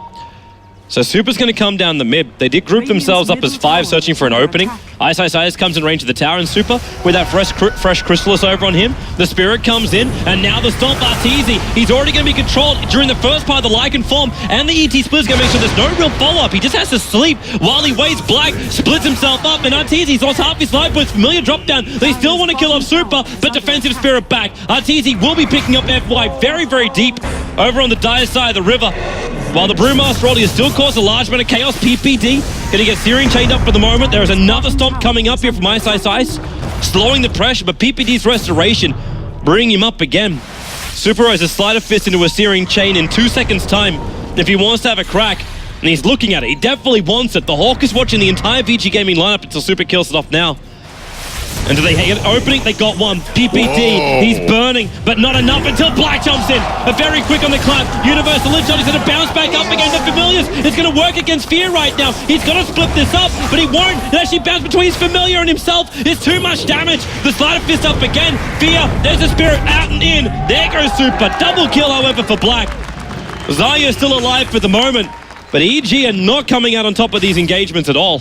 What a beautiful sleight of fist right there into chains by Super, getting those two heroes on the high ground. Beautiful play there. It's going to give them the tier 1 tower here as well. And I was about to say, that fight didn't really go the way it should have gone for ViCi Gaming. ISSI's got a fantastic Echo Stomp off in the start. I think he hit 3 targets. And then the Earth Splitter, he just threw it into like nothing. It's a level 4 Echo Stomp, so it's a 5-second sleep. More than enough to throw an Earth Splitter to hit like 2 or 3 targets there. But it was weird, because he threw the Stomp into this region here, and then threw the Splitter across this line. So it's like he thought the sleep was only going to last like 2 seconds, and then the players would walk into the Stomp. I think he was trying to hit Arteezy, but that's just not realistic right now with the way that fight was playing out. The dog slept for 5 seconds, man. Like, he was going nowhere. That was just a flat-out miss, but they do end up winning the fight after all, which I believe they should have with the initiation they got. And what do they get out of this? There's a Daedalus coming the way of Super in about 1,000 gold. It's practically full Shivas over on Ice. Big difference. Ice. Yeah, you're right. Almost has the Shivas guard. Wondering why he did not go for the Hex in this particular game. I think it would have still been really good, but of course the Shivas guard. Who would it really be focused on? Really, because if you hex up Arteezy, more than likely he's already triggered his ulti for him. Yeah, and he has BKB too, so I guess that's a good point. And maybe what Ice is also setting up for is the fact that the way these fights happen from EG, they're really clustered up. So he can hit a lot of targets, do some good damage, and slow a lot of heroes, where when it comes to single target control, I guess they feel like they have enough for the moment between Black and FY on the Skywrath Mage with these slows and stuns and, of course, the Cyclone. So I agree with the Shivas. I think it's a better choice here. And then maybe Hex is his next item. And this is decision time for Ice. Do I go full utility, or is it now that you start building into a semi-carry for the late game? It's a big decision to make. We'll see what he does. He does now have the full Shivas guard over on the Courier, flying down to that bottom lane. He's the man to defend it after Arteezy already started adding a little bit more pressure down that bottom lane. As VG Gaming can just go back to farming. We're still got a while before Roshan's going to spawn up. We're looking at just over 30 seconds. Until the big man is alive again. And EG just keep their split push going. I said before, Arteezy add pressure to the bottom lane. These Familiars haven't left the top lane in the last, I think, 5 minutes. Just keep pressuring and going and going and going. Maybe every now and then just poke out to see what's inside the dire side jungle. But they're keeping that top creep wave, pushing as far as possible. So Universe, if the creep wave does reach it, he can at least try and force a trade out from VG Gaming. Or maybe just have a lot of collateral damage. And should this game go very late, which, to be honest, it's almost dead even right now at 30 minutes. There's a slight experience in gold lead for ViCi Gaming, but 1K, 5K. I wouldn't consider this a big deal at all right now. So it's likely that it goes late. Then EG's lineup, the split push between Lycan and the Prophet, ViCi Gaming does not have the best heroes to deal with it. Ember Spirit is great. He can throw a Fire Remnant and always return to one lane, but the other heroes, not really that good at small skirmishes. You could say Skywrath Mage is good, but he will fall off late game when heroes get very tanky and get BKBs. The Brewmaster, if you commit the split and the enemy heroes get away from that, from the skirmish, they can just gather up and try to force you down 5-on-5. So it's not the easiest task for ViCi Gaming to end this game out later on, actually. I think they might have to be careful with dragging it on too long, even though their late game is great. Maybe PPD, they never get to play the fight. Solo kill being attended by FY in the bottom lane. The Mystic Flare was well off target, so PPD, the Spirit, came in the last moment. He threw that as far as he could. Also at the same time, VG Gaming do take Roshan. EG saw it happening because the Hawk came out. It got Slider Fisted down, and that is one way they can get rid of the Hawk. It was the Observer Ward up on top of the hill, which is what scouted out the Hawk's movement in. So 16-11 on the board, but another AGOC model protecting the Ember Spirit with a Battle Fury, Daedalus, and now another 1,500 gold over on this Ember. And Lycan, he's going Abyssal Blade after the BKB now. Yeah. So he's just looking for some direct lockdown control anywhere he can find it. This is what I was going to talk about this a little bit earlier on with when I brought up I saw a Lycan versus Ember Spirit game pretty recently. Yeah, that's about 15 or 20 minutes ago in this game now, but whatever. The Lycan in that game got an Abyssal Blade, and I'm not sure if it was... It might have been Black playing it. Got the Abyssal Blade. If you catch out the Ember Spirit with that Abyssal, just within that short duration stun, the raw single target physical damage from Lycan can just destroy the Ember Spirit completely. He's so reliant on being mobile and not getting caught out. But with Lycan being as fast as he is, if you're not paying full attention just for a short moment, you can get caught out and then you die. You get shut down by almost Lycan alone. Fear.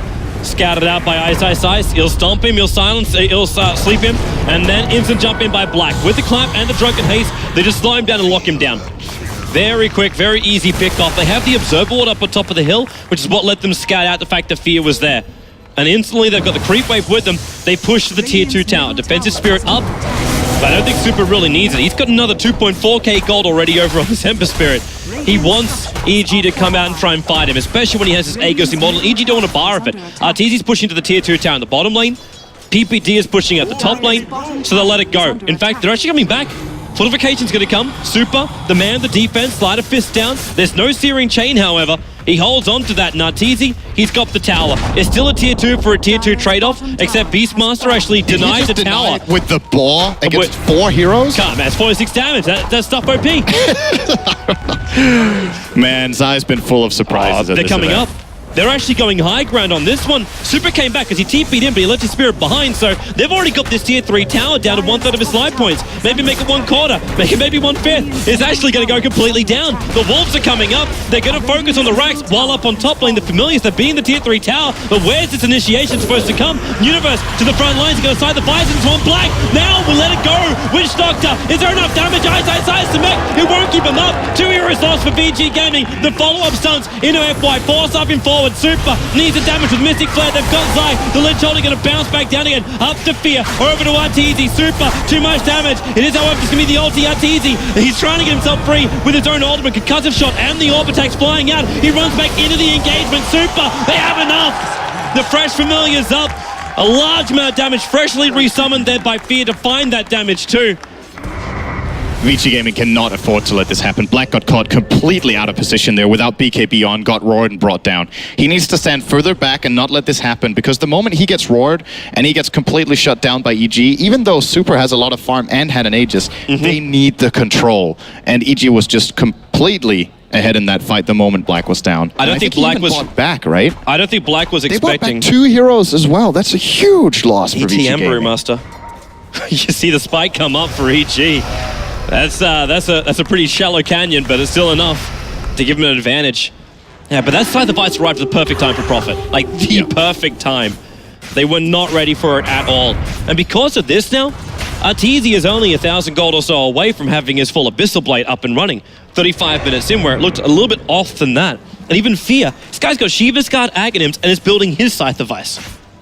I think EG has the solution in this game. I believe I said earlier in the game that Ember Spirit and Elder Titan would be absolutely disgusting in the late game, but judging from how much farm EG are getting on their heroes and how they're distributing it across the lineup, I'm not even sure anymore for ViCi Gaming in a very late game scenario here. Just, first of all, as mentioned earlier, they can play the split push, but when you see a team fight like that and see the raw damage output EG has, one small misstep from ViCi Gaming in the late game, they just flat out lose the fight. EG has so much focus fire, and if they catch either Black or Super in the raw or with the Hex and bring them down, I think the fight is theirs from then on. You see how Super's trying to get around this? He's starting up in a Lincoln Sphere, I assume. It could still be like a path to a Skadi, but the assumption would be a Lincoln Sphere to try and protect him from that kind of initiation. It's just...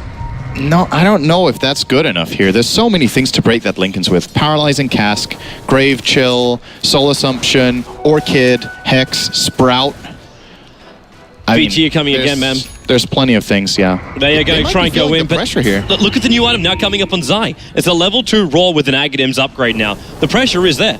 The push on the top lane for the Prophet was enough, and again, they've actually got Wolves and Birds pushing down the bottom lane. The creatures are turning against VG.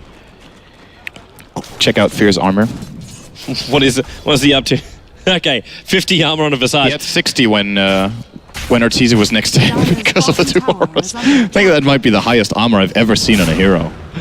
It really does get to a point, though, where it's 60 armor. Is it really going to make that much of a difference? That's hard to cut through. True. But then you have Ice. 60 armor. What's that damage reduction? 78%. Okay. Of course, he's going to lose quite a bit of it from Grave Chill, but when Gravekeeper's Cloak runs out. But still, these heroes on EG are so incredibly tanky. And I mean, it's great that you have an Ember Spirit doing heavy physical damage with the Sleight of Fist, and of course some Pure as well from the Battle Fury. But the amount of armor that EG's lineup has in these teamfights, Super will have to, even when he has a second Battle Fury or a second Daedalus, he's going to need multiple Sleights of Fist, and I just don't know if there's time for it. That's why I'm actually wondering if the Lincoln Sphere is not the best choice here. Like you would be looking at a damage dealing item, because by the time he finishes up a Lincoln Sphere, actually, even if he does go for a Skadi, like you finish both of these things up, and you still need more time to find yourself your damage out. But Zai, he was too far away. Just too far away. Now, FY is in a pretty peculiar position here. He's got 4-stuff Ghost Scepter as well as a TP scroll. He should be okay. But again, ViCi Gaming, they have to look behind themselves. I almost think that right now Super needs BTs. He needs everything on this hero already to deal with the amount of pressure EG are applying. This map is very difficult to control right now for ViCi Gaming, because their only really good wave clear right now with their lineup is the Ember Spirit. Sure, you've got Clap and you've got Astral Spirit, but it's not enough, and it takes too long. And when there's constantly 3 lanes being pushed out by EG, you will inevitably have 1 or 2 heroes on the defensive. And I agree completely. I think Super in this game should have gone full Glass Cannon, just all-in damage. It's not... There's no real choice. There's no real choice. But then again, at the same time, like if they were on the defense and they thought that EG were going to try and force high ground, then the Glass Cannon build would probably work. But with the way they're playing this game, like they still want to be the ones who set the terms in this battle.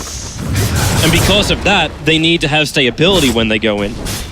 But then you could just build a BKB or something along those lines. I don't think BKB is useful at all, though. He's going to get Abyssal through it, he's going to get Roared through it. If he's not perfect on the timing, he's going to get Hexed before it. And honestly, if any of those things even hit Super, he's gonna die. They can't protect him, even with a Brewmaster Split. Just the transformation time for Black to get into the 3 Brewlings, he's gonna die during that. Like, the single target damage from EG is completely off the charts. Medallion, Triple Familiar, level 16. Death Ward, level 2, soon to be level 3. Nature's Prophet's gonna start getting damage items. Arteezy has 400 damage per hit with minus armor. And you've got Beastmaster Aura. Like, these teamfights, ViCi Gaming, I think, are realizing at this point that they're on the back foot. Yeah. That they are, man. They need something around this. Actually, if we go to the other point with this, maybe it'd even be Scythe of Vice. Maybe it's initiation coming out from Super. He's not just, I just try and deal when they initiate on me. And be the one that sets the terms from the get-go. Yeah. It's still the same innate problem that they won't have enough damage then. Correct. I think out of all the options he has with this Ultimate Orb, I think the Skadi is the best choice, because that's the one that gives the most damage, right? But yeah. I feel like neither of the build-ups with Ultimate Orb are really worth it here. Let's see what he is going to get. He bought Lincoln's. It's a Lincoln's. Yeah. There's protection for now. Well, let's see if it's going to work. I'm quite skeptical about this right now. I feel like it gives EG either, depending on how they look at it, either more time or maybe even the option to try and go for a fight. Maybe. For now, well, it's up to ViCi Gaming how they approach this. They've got 5 heroes pretty well grouped up on the bottom lane. Again, Super forced to TP back to do the defense jobs. He does leave a Spirit in the bottom lane, so if he wants to hang around just to finish up the second wave, he can do so and then just jump straight back out again. And in fact, he does do that. Where's your jump? I'm not coming just yet. But the ViCi Gaming guys are pretty grouped up. And what do we got coming out? There's still that high percent of Black just sitting on the courier. He spent his 2k gold, but he can't finish his Assault Cuirass yet. He's still just that little bit short. And it will cost him his buyback if he wants to complete it, like, in a couple hundred. He has slowed down a lot compared to how fast his Blink Dagger was, and the Vlad's came out fairly early too. He's not keeping up with the pace of the other farming heroes here, and mainly even like the Visage of Fear has 200 CS. Look at the amount of money on the Elder Titan. He just got his Aghanim Scepter.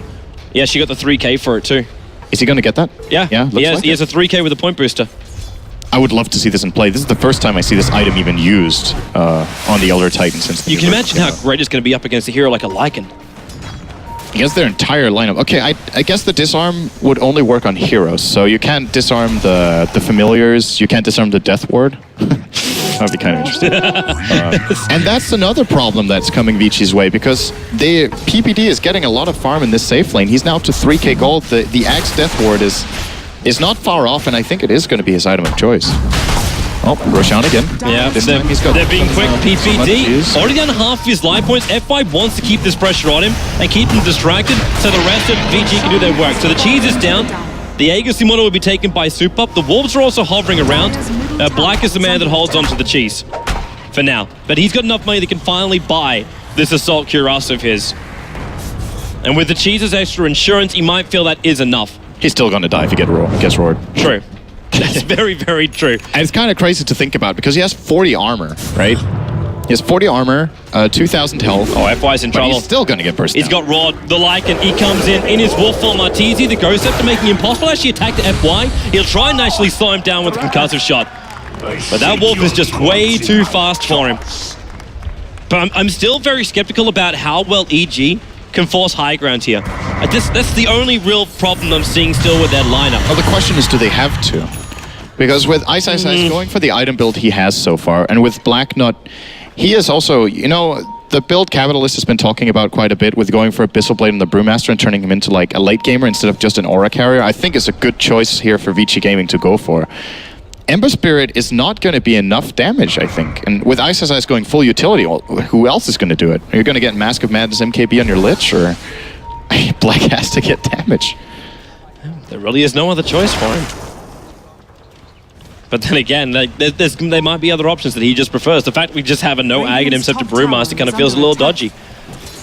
It's been way less popular. I don't think it's been picked up this event at all. All the Brewmasters, and there's been plenty of games, have been grabbing the... I think only one comes to my memory for it. There was one that got nags. One? Yeah, there was, right. there was definitely one. Game. Yeah, that's true. I think that was really early in the tournament on day one. But yeah, this Vlad's Assault Cuirass has kind of been... They're coming again. They got a big rune. They got a DD on the Super. This may be enough, especially when Zayt's called out. Black jumps in, and he instantly splits. Whoa. Well, that's commitment. The gem's on the deck. I think he wants more. The Brewlings will come up. But who is really here? They just want the racks. If they can bring down this racks, and they will, even the fortification, it has to come up right now. Super is going to shred this apart, and anyone that comes in close... Here, they're going to get crushed. Buyback from Zai. They have to get the hell out of here right now. Sleight of fist. There's your spirit away. Arteezy silenced up. They just took the range racks. But Super, he's coming back in. He's got Frost Armor and half a second left. Or half a second left. 5 seconds left over on this DD rune of his. They bring down one of the spirits, but the racks remains alive. Super, you'll get one swipe. No, he won't even get that. The ball stands on the high ground. Look at his movement speed. It just doesn't exist. While on bottom lane, the tier 3 tower is being attacked. Universe just put some pressure down there. And it's going in a long way. And they have to back up. The Super's now at 5.5k gold. The TP from FY will come back to defend this. Even he's walking around with 3.2k. And I'm wondering if that's also the starting of... I'm not quite sure about saying this, but an E-Blade coming out from the Skywrath Mage. Because it doesn't really help you anymore. You can't E-Blade just yourself. Would be a very, very good choice. I hope for ViCi Gaming that FY buys that. That's the best possible item he can get. Not for aggressive purposes, but for defensive ones. The moment one of his targets or one of his allies gets hexed or roared, you just E-Blade them. It is? It's an E-Blade. This is a very, very good thought here from FY and a great way of dealing with the pressure EG can put on. It would be nice to know whether he's getting it aggressively or defensively, but I'd like to think that it's mainly for the second reason. There's the Skadi coming out as well for Super. So another like hybrid item. I don't want to call this strictly defensive, but once again, is this really enough damage? I'm not sure it is, but right now I think VG Gaming are only looking for stability so they can take the ranks. Like, if they can push him towards the front line, he soaks up a hell of a lot. Like, this Aegis Immortal, it's not going to last forever. He's already gone through, basically, 3 minutes and 50 seconds, and a Daedalus coming in for Arteezy. This is a very unusual item to get on Lycan because he already has critical chance in the shapeshift. Yeah, you get something more like a Monkey King bar, or like you still have your high damage, and then you get like an extra bash chance. Well, now he has a really high crit chance, right? But of course you can't crit twice on the same attack, so there's diminishing returns on that, but still it's... This might be a first, almost. 10,055 crit onto that neutral. 1,055. 10,000 is... Sorry, yeah, 1,050. Hey! Woo! He's not that good. Now then he would be one-shotting heroes. Now he's two-shotting them. I've never seen a crit that high.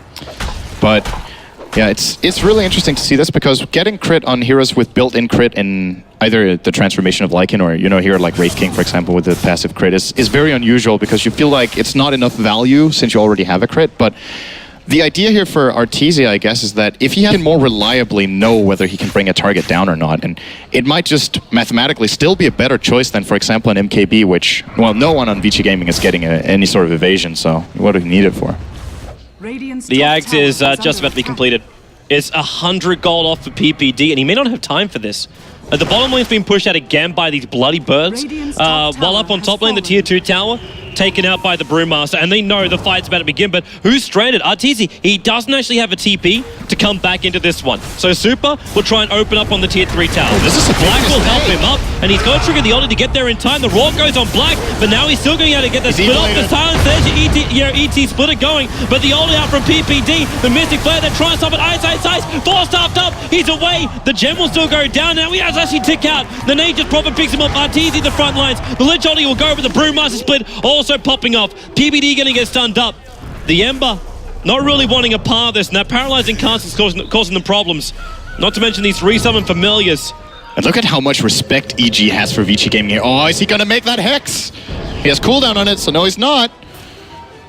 Now they're out.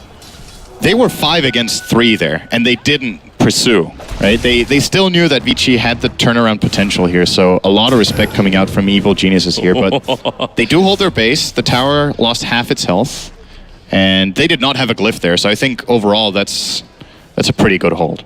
Yeah, I'm pretty sure EG are going to be very comfortable with that one. At the same time, VG Gaming, they used the Aegis thing. They at least got something out of Super here. And Super's now walking around with 3,000 gold over on him. Like, these items are still going to keep coming in for the Ember Spirit. His damage is going to continue to increase. And PPD, whoop, there's a jump out. Back to the defensive Spirit. That's all the way back at the tier 3 tower. He's taking no chances whatsoever.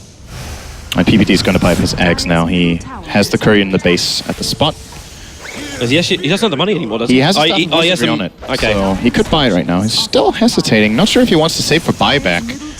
Well, if this split push doesn't work, he might have to. Now, the tier 2 tower in the middle lane is going to go down. They're going to back off. I'm pretty sure he'll buy it now. He might have just been focused on the fight. That was actually really smart by EG. They realized that there was still potential, the VG Gaming. If they fought on 5v5, then it would have caused some problems. So what they did is they added pressure towards the top lane with two heroes and forced 2 heroes from VG Gaming to actually rotate up. And then they just looped themselves around. If that ulti was actually with a Witch Doctor Ags upgrade, like if they only had time for 100 more gold, or if he sold his wand or something along those lines to get the Aghanim Scepter in that last fight, that would have been a very different engagement. There's another thing to keep in mind too. How many things do ViCi Gaming have to stop that ultimate? They have the Skywrath Silence, which will probably be used earlier on in the fight, because PPD will be patient and just wait for the fight to develop. Sleight of Fist Searing Chains looking your best. Chains is an 8-second cooldown, so if that's used, he will get a full duration ultimate off. Then we've got Chain Frost. Yep, that's an instant stun as well. But Ice Ice does not go for a Hex, so they don't have that. They don't have any Orchid. And then finally they have Black with of course the Cyclone or the Boulder Toss, but he's generally the target of the Primal Roar. So ViCi Gaming needs to be very careful with this, and I don't think they realize the Ags is up just yet, since it's a new purchase and he didn't go through any dire wards. He used it on the top lane. He had it when they fought on the top lane. No, that splitter was actually the Ag Scepter. Oh yeah, but the one for Witch Doctor. Oh no, yeah, you're right. Yeah, that one hasn't been spotted at all. That's completely new, and I like this a lot from EG. They just want to fight. They feel like they're ahead. The lanes are fairly pushed out. Blink Raw, PPD's going to come in. No Malediction. He's just going to throw the ulti out. And Super, he got hexed up. Universe came in from behind Zai. He's already dropped down, however. There's a 1-for-1 trade-off. There's your buyback coming from the Ember. Straight back in the fight. Fear down a half of his side points. Here comes the ET Splitter. Super, he's alive only just. He got E-bladed up by FY. It bought him space for another Sleight of Fist. He's still on the run. Spirit away. The attack is not enough. The Spirits are back, and so is Black. Onto Arteezy. The Sleight of Fist, the Lich Holy bouncing on the Universe. Where is it bounce back up to Arteezy? It's still not up yet. Arteezy stands his ground. He'll go down. Super survived. PPD, he's in so much trouble. It's a double kill for Fenrir. FY just saved the game. He literally did. He really just saved the game. What an absolute boss play coming out from FY. And that pickup, if you weren't certain whether it was going to be good or not, Lich as well. If you weren't sure, I mean, they apparently think it's pretty good. Well, these supports are filthy rich. This is a huge opening for them. The buybacks, there's only one left on Nature's Prophet. The Lycan buys back now, but they just ping out and say, well, why should we fight this? Why should we go high ground? The mid lane's already pushing in, and we can go for Roshan. We'll take another Aegis and Cheese. The top lane might be a bit of a problem here. Ember, he does have a TP score, so he can leave a Spirit, but it'll be Fenrir. Fenrir will go back and just push the creep wave back out again. But this is going to be a very quick and easy Roshan. A new Aegis to go into the Ember Spirit as well, making the next fight from VG Gaming insanely scary. And Black, like he's got the gem on him at the moment. Who's going to take the cheese here? Yeah, he passes it over. He's got 6.5k gold on this Brewmaster. If you want Cap's Abyssal Blade over on Brewmaster, you might be able to get it. But I don't know if it's even needed anymore. I think it is. That fight went... They only won that fight because of the buyback. True. Like, if that happens again, they're going to get crushed. Yeah. They invested more into the fight than EG did, and that's why they won it. But they almost lost it even then. So, but you just look at their item builds. Very careful. Like the item builds is purely focused around stopping the physical DPS coming into them. Like with the supports having the double E-blades, they can basically force EG to go from target to target. The only thing they can't affect is obviously the Death Ward. Okay, there goes Creep Wave up on top. They can't affect the Death Ward, but they can definitely stop Lycan from, with all the damage he's got, he actually does nothing during the engagements with the way they built. I think maybe Black should get a refresher here, to be honest. These fights are long. In the last fight, he came out a split, and he almost got finished off at the end. I think they, once again, because of the buyback, they won the fight, but I'm a little bit split on this because I think it's hard, no pun intended, by the way, if he gets the refresher so he has 2 primal splits, then it doesn't solve the immediate problem, which is when a target gets focused down and gets killed really fast, can they actually save him? But they have the 2 E-blades for that, so I think either he gets the damage so that they can lock down and just kill off a target themselves, or he gets the split so that the fight gets significantly long enough for Super to actually kill him off on his own, and then Black is just providing so much control together with the double E-blade. Well, he needs to make a decision. He's got 7,500 buy something. EG's got to come back right now. Everyone's got their TPs to arrive back at base, but Black already goes high ground. Forces the fortification out. This is really early on. This is really, really early because the rest of the wave hasn't arrived yet. Super comes in, Sleight of Fist mops up most of the life points of the creep wave. Not all of it, however, and the Wrath of Nature takes away a lot of his. While on bottom lane, you've still got the pressure being applied by Universe. And they almost got him. The Roar goes on Black, but there's your first E-blade being used. Black, 4-star down. He needs a split. Secondary E-blade. They're trying to keep him up, but now Black, he can't get the split up in time. 103 seconds on the sideline. The tier 3 tower still down, though. Ice. Where's your Death Ward damage? It's minimal and actually non-existent. While the bottom lane, the tier 3 tower is gone here. Black comes back to defend this. That's why he buys back in. He did buy BTs as well, so he can defend this and then come and join the rest of the team. Very expensive here for Black, having to buy back and buy the BOTs to rejoin the fight here. This means he doesn't get the next item he was looking at. He used 4,000 gold on buying back and getting those BOTs. If they can take the next fight, it's worth it, because every single ultimate for EG is currently down. Yeah, it's a good Even point. the Lycan form is down for 14 seconds, and the BKB for is also down. He'll probably have no space to get both of these up, but Super jumps in, Universe, concussive shot, and the Mystic Flame with the clap. Brewmaster split's going to work. The buyback comes out from Universe already. Fear, he's trapped in health at the moment. The Familiars that can't find a target to actually focus on. He's lost all 3 of them. Super's brought him down. Fear trying to retreat out here. Super stunned up, hexed up. They might have enough damage there again. It's your E-blade, buys the space. Another Sleight of Fist damage with the stomp, puts him into the sleep. Fenrir being sprouted up. Ice. There's your Abyssal Blade going to work from Arteezy. He needs an opening, but the Lich Ultimate, too much damage. Arteezy has to foul Fenrir. Soul Sunshine damage comes in, ends the killing spree, but Universe TP's out. It just evaporates what was his life. The Death Ward goes again. The backup comes from VG Gaming. A Sleight of Fist. Zai still low. This melee racks dropping to 300 life points. Fear, concussive shot with the spirit out. Super 4-star Finn. He'll go for the Sleight of Fist. Fear, not dead yet. 64 life points. They can't finish the job. Now that orb, it will do it. The melee racks will go down. Fear, it's a tier 4 tower death for him. The Familiars are back up again. A good drop. 3 stun. ET split though. Splits down the middle. There's your clap going. They got PPD. They slice the Beastmaster in 2 with a bread knife. It'll be the melee gone. The range racks will follow. Already Black is rotating in towards the mid. And I don't see any kind of collateral coming out. VG Gaming have decimated the top, and they're going to take the mid as well. Do they have any buybacks? At this point, not a single iota. It's a full minute they have to just destroy tier 4s, and the Thornier. Arteezy needs to go in. He's the only man. He's 1-on-4 here. Good luck, man. I just want to point out, this is going to be the end of the game. ViCi Gaming's micro plays during these fights, the 4 stabs and the Arteezy, absolutely he's going incredible. deep. Ice. How much damage can you get? One more paw swipe, not enough. Abyssal Blade, he'll use it. He's brought down 1. The Wolf is on the hunt. The Sleight of Fist Searing Chain does control him, but now FY, it's like just kill off the tier 4 tower. Objective-based gaming. Super comes in. Good game, well played. GG is the call. Game number 1. of the best of 3 grand final for ESL 1 New York will go the way of the Chinese. ViCi Gaming defeating EG. FY and Fenrir are so incredible when they're at their best. The force staffs and the ethereal blades in this game, just phenomenal play in the later portion of the mid game and the late game from these two. Yeah, how much time did they waste of all of the cores here of EG? Like they're bouncing around trying to find their target. Even Black, that took a grand total of 10 seconds to kill him while they had 5 heroes surrounding him. And they're trying to focus Black down so he can't get the split off. Even then he dies, he buys back and BT's in. It kind of feels a little Cloud9-ish when you're able to do that kind of stuff because you're just able to make, you know, it's worth the trade. The amount of time which you commit to killing off that hero, he then buybacks, then comes back in again. And what have you done with your life, really? Like, there's just nothing more you can give to that fight. You're getting kited inside your own base. So well. Well, it's pretty amazing to watch here how Arteezy, even though he had so incredibly much farm, he even had auras helping him out. They had, like, the physical damage output of EG was through the roof, but that doesn't matter if you can't hit your targets. And wow, this is some of the most. This might be the most impressive support performance I've seen in 2014. Maybe Agreed. Outside of some of the games at TI4, this was just. But please tell me we had both these watch. guys on the man of the match, like the man of the series, the man of the event kind of thing, like the MVP.